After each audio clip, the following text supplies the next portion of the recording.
amma birraan bari'utti jira akkasumas ayyaanni irreechaa gaajaa jiruuf jala bultii isaatti shamarran wal waamanii ayyaana irreechaa kabajuudhaaf sirna duudhaa irreechaa kan guutu ingicaa buqqisanii naannoo isaaniitti sirbaa fi weedduudhaan birraan dhufu gaarummaa jiruu jireenya keessatti arganii feegeree dhufu dabarsanii ilaalan ibsatu.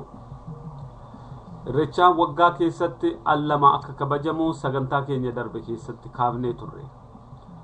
Sagantaa keenya darbe keessatti Oromoon irreechaa kan kabajatu waaqa uumaadhaaf safuu yookaan immoo seera waaqaadhaaf bulamuu isaatiif kan galfatuu fi akkasumas mallattoo itti waaqa isaa galateeffatudha.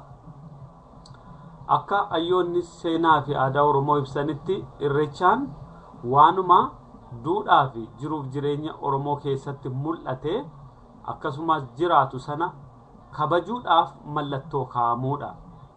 Irreechaan kun marga irreessa qabatanii akka mallattootti waaqaaf galata galfachuu isaanii kan ittiin ibsatan sirna kadhannaa fi galateeffannaadha. Sirni kun yoom akka jalqabee ifaan ifatti lafa kaa'amuu baatus akka aadaa fi duudhaa sabaarraa hubatamus sabni kun akka sabaatti walitti dhufee wal beekee jiruuf jireenya isaa gaggeessuu eegalee waan akkanaatiin gaggeeffamaa sirna kanaan qajeelfamaa buluusaa mul'isa.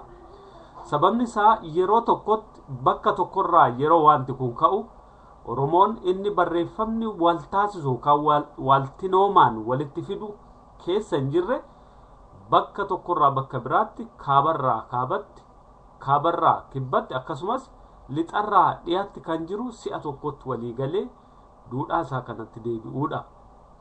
Kaleessa waan ture gidduutti immoo sababoota sirnoota turaniin gufatee akka dhaabbate ammoo yaadaaf qalbii sabaa keessaa akka hin cinne dhaloota wajjiniin deemaa akka ture kan agarsiisuudha.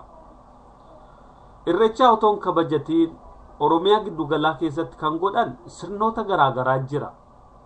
Torbaannan shanan irreecha fuuldura jiran yookaan irreechi otoon gahin jiran keessatti sirnoonni akka muka dhaabaa kanneen horii kaloo nyaachisuudhaaf ayyaana ijoolleeti jedhamee kabajamu kan akka ingicaa buqqisuu kan ijoollee shamarran ingicaa yookaan immoo dhallaadduu laga keessaa kan dhedheeroo ta'ee laga keessa jiru dhallaadduudhaan wal fakkaatuudha. Ingicaan keessattuu marga jajjabaadha. Isa buqqifatanii isaan shurrubbaa isaanii yookaan mataa isaanii jalatti dhahatanii itti mimmiidhaganii akkasumas manneen namootaa irra naanna'anii sana kennuudhaan warra sana faarsu eebba fudhachuudhaaf ayyaanni sun ga'uusaa kan ittiin mul'isanidha. Ingicaa buqqisaa irratti kan hirmaatan shamarran callaadha. Warra dhiiraas akkasuma kan isaanii qabu isaan kun gama gamaan sirnuma mataa isaaniitiin gaggeeffatu. Walduraa duubaan amma warri kaan warri iyyoolee daree jedhanii iyyoolee daree koo hoo daree jedhanii birraan daraarri dhufuusaa mul'isuudhaaf ibsatanii fi ittiin gaggeessanidha. Kanammoo warra dhiiraatu jedha. Bifuma kanaan wal duraa qabanii ayyaanni irreechaa amma ga'ee kabajamutti miidhagsaa ho'isaa fi bareechaa adeeman. Sirna akkanaa kun aadaa Oromoo keessatti kan ture, kan bule, ammallee kan walitti fufee adeemaa jirudha.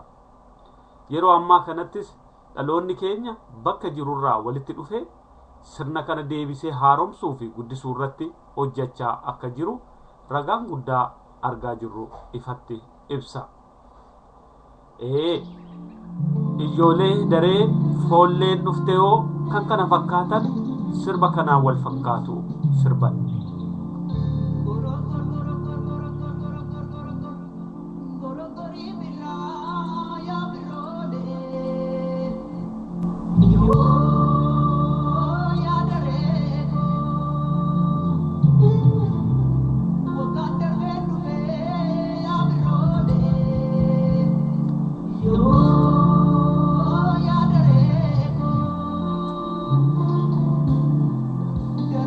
Darare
akkanaan ayyaanni irreechaa ga'uusaa ayyaanni irreechaa durammoo kan gubamu gubaan masqalaa ga'uun yookaan immoo ifaan guddaa ga'uusaa faarsuudhaan sirbuudhaan weeddisuudhaan bakka garaagaraatiin dargaggoonni ga'ee isaanii mul'isu.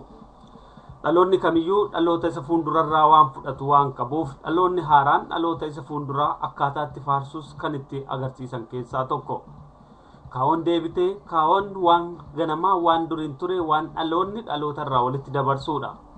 Kaawwa kana qabatanii dhalootatti dabarsuudhaaf dhaloonni haaraan of qopheessuusaa yeroo itti qophina jabinaa sammuu qalbii yaadaa fi waan danda'an hundaan of ga'eessanidha. Sirnoonni aadaa fi eenyummaa sabaa mul'isan kamiyyuu haaluma wal fakkaatuun kan hojjetaman haa ta'an iyyuu malee sabni Oromoo bifattiin eenyummaaf sansakkaa sabummaa isaa mul'isuun kan qopheeffate ayyaanota akka gubaa irreechaa ayyaana ganni kan jedhamaniif kan kana fakkaatan kan qabuu fi kan ayyaaneffatamuun beekamaadha.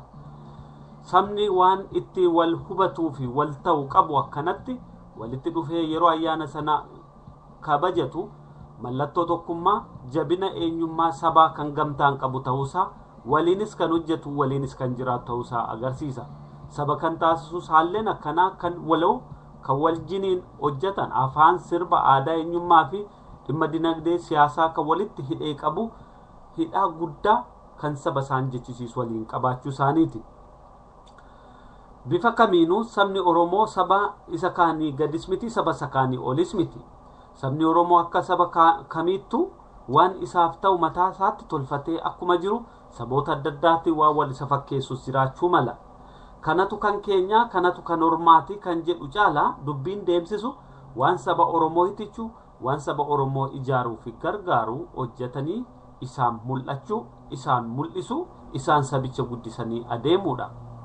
Aadaan har'aa irreechaa qabannee jirru naannoo keenya eeguu keessatti araara sabaaf saba gidduu jirutti buusuu keessatti araara namaaf nama gidduu jiru buusuu keessatti waaqaa fi nama gidduu waan jiru qajeelchuu keessatti ayyaanni irreechaa ga'ee guddaa qaba. Ayyaana irreechaa irreeffachuuf Oromoonni bakka adda addaarraa yaa'anii yeroo walitti dhufan tokkummaa uumama ganamaa kan horoo jedhanii himan horoon egaa iddoo adda addaatti ba'ee adda adda yaa'ee baay'atee akka ture akkasuma immoo deebi'ee bakka tokkotti dhufee tokkummaa waaqaa tokkummaa nama horoo jedhamu sanaa mul'isuudhaaf kan itti kabajatanidha. Irreechaatti deemanii yeroo kabajatan aadaa eenyummaa isaanii mul'isu uffannaa isaanii sirba maariyoo jedhu kan dubartoonni faarsan akkasumas bakka adda addaatti dhiirrillee jalaa kan qabu gabbisayyoo fi kan kana fakkaatan jechaa sirna sanaaf miidhaginaa fi badhaadhina guddinaa fi qajeela guddaa kennan. Haala akkasiitiin sabni keenya sadarkaadhaan of ijaaraa of guddisaa yoo naga'e gabbisayyoon sirna waan ittiin hojjetan sana gabbisan ittiin miidhagsanidha. Gabbisayyoo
ajaa'iba dhaloonni haaraa akkanaan saba isaa faarsanii sabni isaanii akka ka'anii gara irreechaa deemanii kadhatan dhaamsa dabarsu. Dhaloota akkanaa sabni geessifate bifa kamiin waan sodaatu tokkoyyuu hin qabu. Sabni kamuu dhaloota waan inni qabatee ture akka uleetti qabee sarkaa fuudhu qabaachuudha. Sabni Oromoo qabsoo isaatiin dhaloota akkas jajjaboo ga'oo fi beekoo qaroo fi waan saba isaanii waan abbootii isaanii dhaadheessan qabaachuunsaa waa hunda caala kan nu boonsu kan nu jajjabeessuudha. Dhaloonni kanatti hin boonne dhaloonni kanaan hin jajjabaanne maaliin jajjabaatalee? Gabbisayyoo.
Irreecha ayyaana irreecha kabajaa.